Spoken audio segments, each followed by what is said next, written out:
Welcome to FRC Media News for Thursday, June 6, 2019. I'm Keith Tebow. Tonight we have a progress report on the new BMC Durfee High School construction project. We reveal details of a citywide beautification project with a colorful garden appeal and provide information about a new literacy program that will be part of this year's Lunch in the Park program. We'll have those and other stories coming up, but first let's check out the news headlines of the week. As we do each week, we bring in Phil Devitt, the digital news editor at the Herald News. Phil, welcome back. How are you? I'm doing fine, Keith. Thank you. Let's get right back to a story I believe we touched upon a little bit last week, the ongoing federal government criminal prosecution of Mayor Jaso Correa. Last week, we had talked about the fact that the mayor's court date, which was supposed to be this week, was postponed until likely July. Well, this week we find out that the mayor will be back in court later on this month.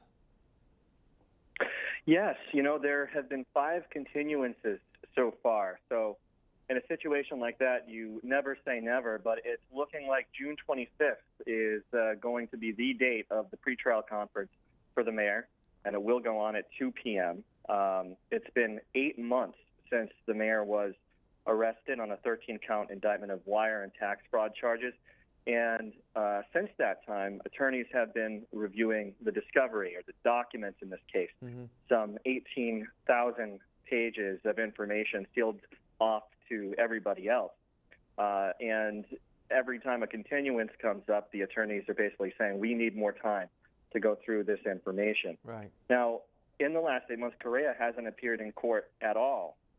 So this next pretrial conference could mark his first appearance in court so far this year, at the very least. Yeah, one thing that I found interesting is that now it looks like the case is now going to be in the hands of Massachusetts District Court, which is a state court. I'm kind of questioning, I guess, whether this is a common occurrence where a federal prosecution, normally these would be handled in federal court, they're sort of passing it on to a district court. Do you know if this happens often? I don't know if this happens often, but it certainly raised the same question with us that it's raising with you, Keith. And our Joe Good, our government reporter here at the Herald News, Joe Good, is looking into that as we speak. So we should have more information on that soon. Among the other questions here is, okay, we have the pretrial conference. When would an actual trial happen? Right. Well, we don't have any word on that yet either. That might become clear as we, move through the process here. But attorneys tell us they have an idea of the duration of a trial. They say it would probably last about 2 weeks. So we'll have to wait and see. And who knows, there may be another continuance, depending. We still got 2.5 weeks or so before we get to the 25th. In other sort of court news, the city of Fall River and also the American Civil Liberties Union are planning to ask the Supreme Judicial Court to weigh in on the potential constitutionality of a law that's been used here in Fall River in terms of charging panhandlers with a criminal offense. This goes back to a law that will allow local communities to charge panhandlers with solicitation of people in their vehicles. The ACLU and others feel that this is unconstitutional, and it looks like the city and the ACLU is looking for some direction here. That's the case, absolutely. This is a story we've been following for some time, and it's one of those stories that people have strong feelings about no matter where they fall on the issue. At its core, it's really about where do we draw the line? How do we make distinctions between people? A man on the corner with a sign looking for money for himself versus someone seeking or soliciting money for an organization or a business, that type of thing. And so the state law in question, which the DA, you might remember earlier this year, decided not to prosecute at the time, which, basically a judge earlier this year weighed in as well and said that, it's probably there are so many unanswered questions here. Right. The ACLU pretty much is arguing that it's just a plain old violation of rights, particularly for the several Fall River individuals that it's defending in this particular case. It just comes down to a question of constitutionality, and now both sides are seeking guidance on this from above. At least on the local level, the Office of Attorney General Maura Healey has not defended the state law. The ACLU is reading into that, you might say, a little bit, saying that, well, that's probably a sign that the Attorney General also believes this law is not constitutional. Right. So that's what the heart of this case is about, and it's really just a matter of getting some answers to these questions, and we'll see what happens. At least on the city level, if we want to go even more local, Fall River Police have been aggressive, you might say, in the past. Enforcing this law, filing more than 150 criminal complaints against panhandlers since around this time last year. The ACLU this week, in another news-making move, moved to dismiss charges against the individual officers named in its lawsuit, which the Corporation Counsel here, Joe Macy, said is good news for the city because he doesn't want officers exposed to any court, he says, for simply, quote-unquote, doing their job. Right, right. So again, something we will follow as we go along. Next up, the Fall River Board of Health voted this week to rescind a regulation that they had instituted a while back, banning the sale of so-called marijuana accessories from certain businesses.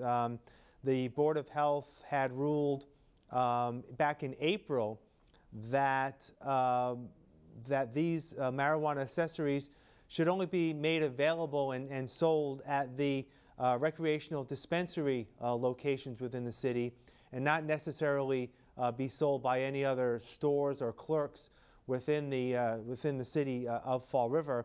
And again, there was quite of a backlash that these accessories are not necessarily tied in to marijuana per se, but could be sold in other locations. So it got to be a something that attorneys that were against this regulation were saying that in some ways it's a anti-competitive and anti-business stance that the city was taking, and the board yesterday decided, well, we'll rescind that, and probably for the right reasons. If this would have moved forward, it probably would have gotten to court, and the city probably would have lost.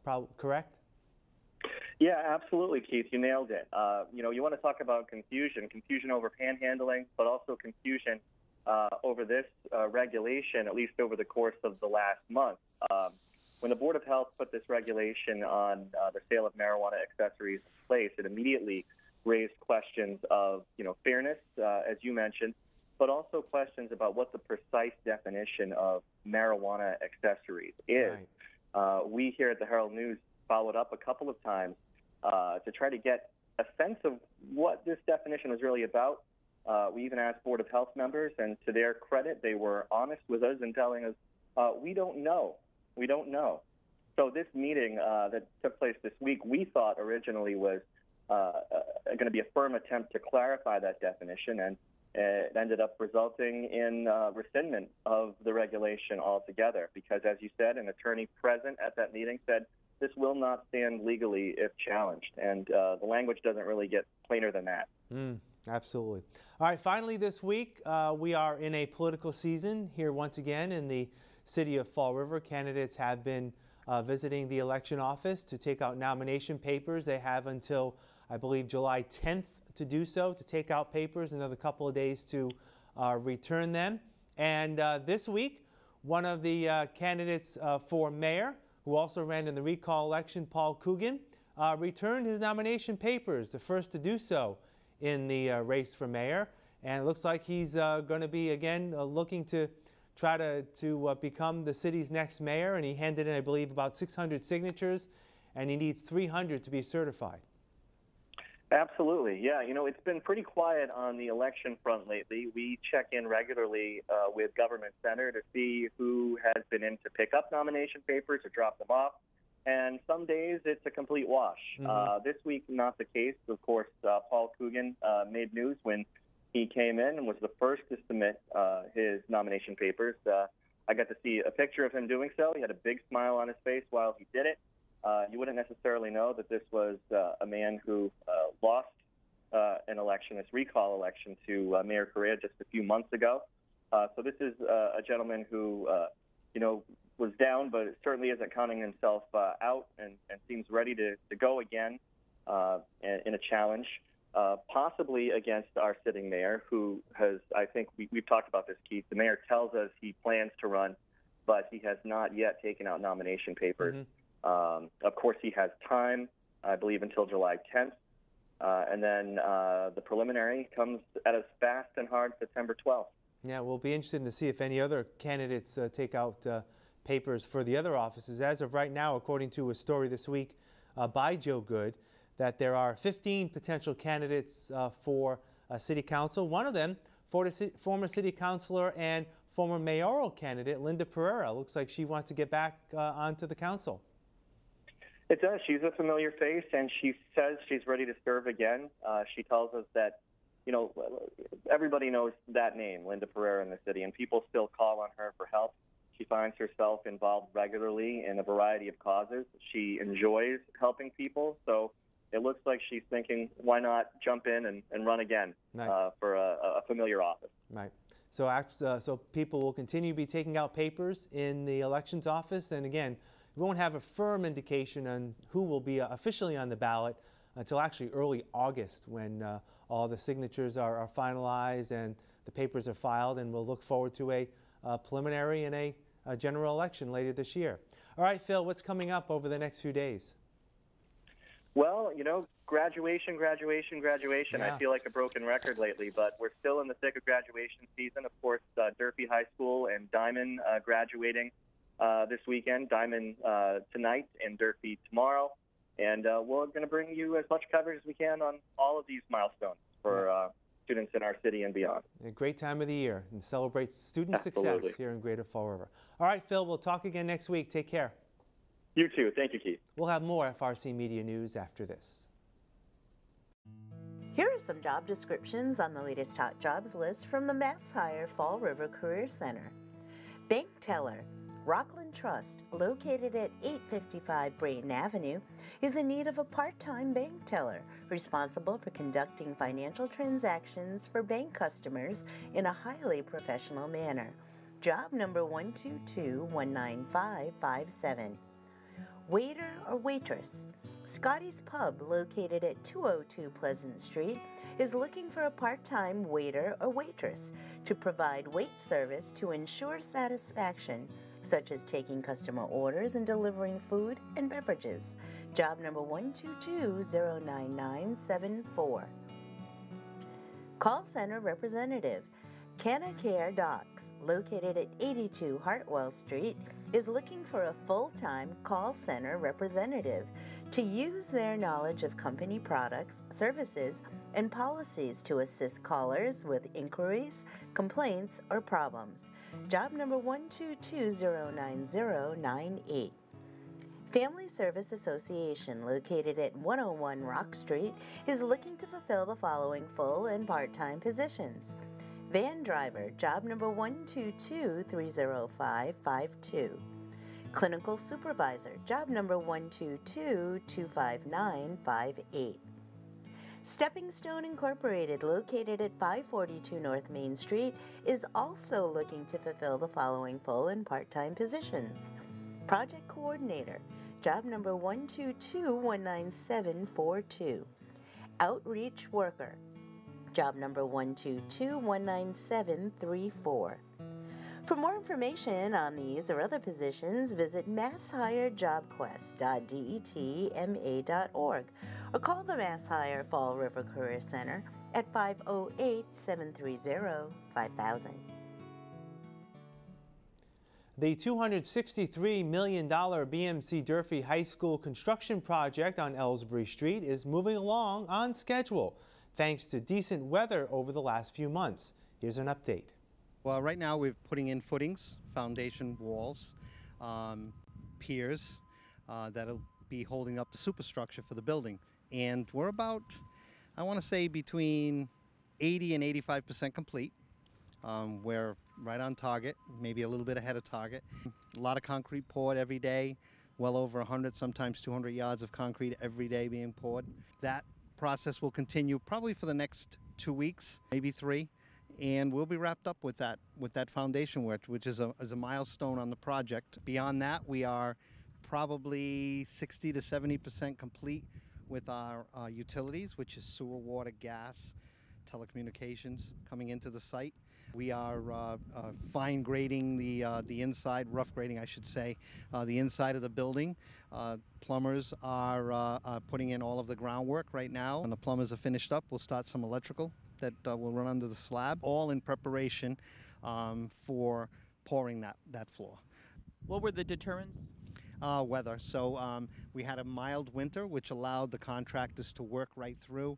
However, we had a wet winter, not much snow, but a lot of rain, and that continued right through the spring. So record rainfall in April caused just a very muddy, messy workplace.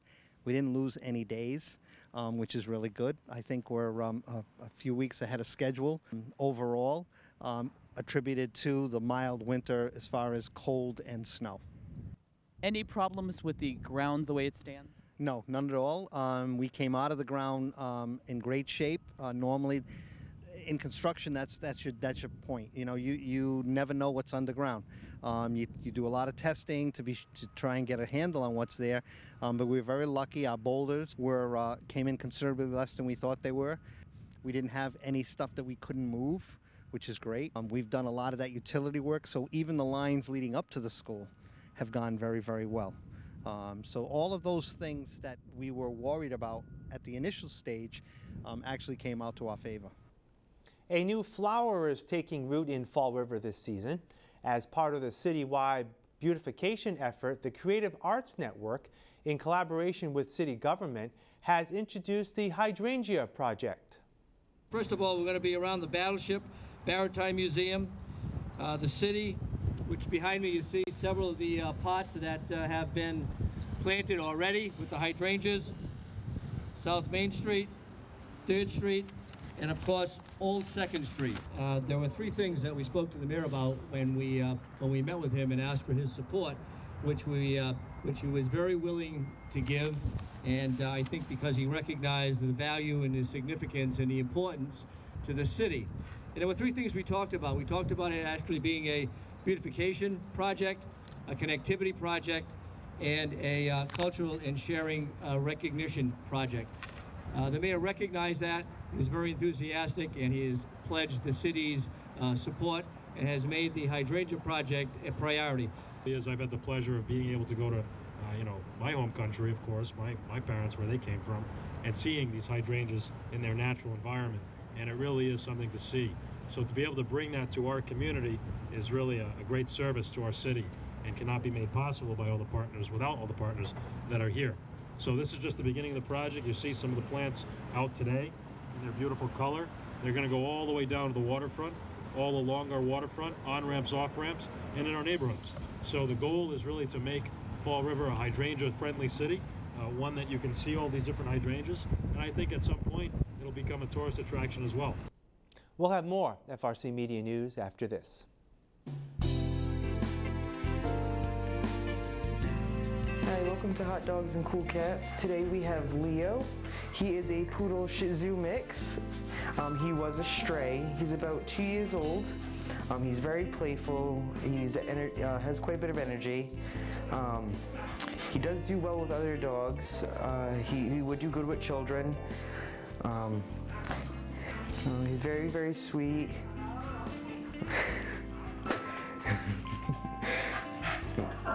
He really loves to play. Come on down to Forever Paws Animal Shelter to meet Leo. Hi, welcome to Hot Dogs and Cool Cats. Today we have Harper. Harper here is a one-year-old domestic short hair. As you can tell, she's having a little nap right now, but being one, she does enjoy her playtime. She seems to enjoy even more than play, just getting attention. She likes to circle and give you little headbutts, that sort of thing. So she can be very cuddly in addition to play, good mix of both. Ideally, she would be in a home that has enough room where she can kind of explore. She is a little bit of an explorer. When she doesn't particularly care for being caged, that kind of thing. So enough space for her to move around is the sort of thing she's used to and enjoys quite a lot. She's not good with other cats or dogs, unfortunately, but as far as people are concerned, pretty much all shapes and sizes she's good with. Be that older adults, adults themselves, children even, especially children, because she could run around and play with them. She enjoys that space, and I'm sure the kids and her would make good use of that space. So if you'd like to meet Harper, come on down to 300 Linwood Street in Fall River, Massachusetts at Forever Paws Animal Shelter.